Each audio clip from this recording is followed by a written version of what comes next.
Philip Enriquez here, back again, and it is that time again, time for the top 10 NFL power rankings. So let's kick it off with number 10, the Green Bay Packers. Green Bay had a hell of a time making it onto my top 10 list, as I was very unimpressed with their win over the Chicago Bears this weekend. Through 3 quarters, they were only up on the Bears by 3, and that was with Brian Hoyer going out with a broken arm and just a struggling Bears team in general. And I was just very unimpressed as they packed on those final points in the fourth quarter.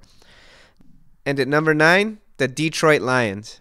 Where I was impressed, Matt Stafford continues to impress me with his play. He's quickly becoming an MVP candidate, and he's doing this all without Megatron. And somehow, he's improving as a player without a top wide receiver.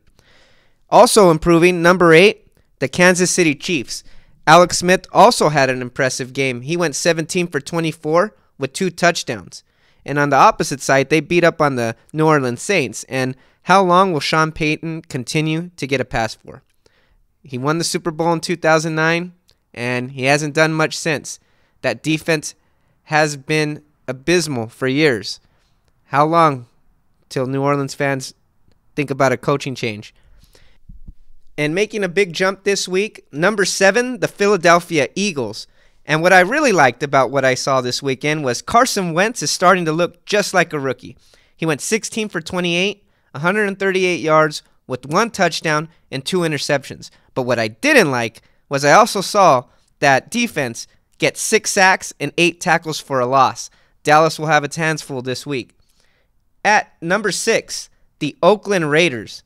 And I don't even want to talk about the Oakland Raiders players. I am completely impressed by Jack Del Rio. If I had a vote, he would be Coach of the Year. He is one of the very few coaches in the NFL who plays to win the game. He's not afraid to lose.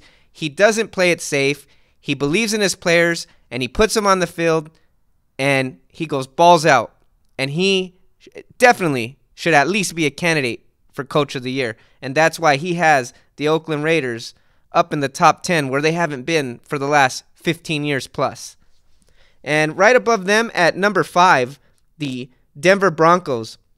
They just beat up on a Texans team with their former quarterback, Brock Osweiler, who looked terrible tonight. Von Miller's still a beast. They do what they do, and they're still in the top 5. But my question for them is, do they need a veteran quarterback to go with this defense? How far is Trevor Siemian going to take you? And at number 4, the Seattle Seahawks. And I had trouble placing Seattle here. Number 4 seemed high for me, especially coming off a 6-6 tie in overtime where your kicker shanks a 22-yard field goal and the offense looks terrible. Russell Wilson needs to get healthy as soon as possible, or I think they're going to continue to drop in the power rankings. Now, the top 3 teams are the impressive teams in my eyes. Numbers 4 through 15 to me can easily be argued, and in a lot of cases they're interchangeable. But to me, this is where the solid premier teams are. And at number 3, I have the Minnesota Vikings. Yeah, they're coming off of a loss against the Eagles, where the Eagles defense played lights out. But what bothers me most is Sam Bradford looked rattled. It looked like he was becoming Sam Bradford again, where he's afraid to get hurt, he's afraid of the hit, and he starts making those throws and losing the ball. He's turned it over, and that's not going to help Minnesota to stay a contender. And at number 2, the Dallas Cowboys. Dallas didn't play this weekend. Dallas took the bye to get healthy. So things are still looking up for them. They're looking to get Des Bryant back. Orlando Scandrick should be back for the Eagles game, as well as backup swing tackle Chaz Green. So they're ready to return. They're very close to full strength, taking on the Philadelphia Eagle division rivals.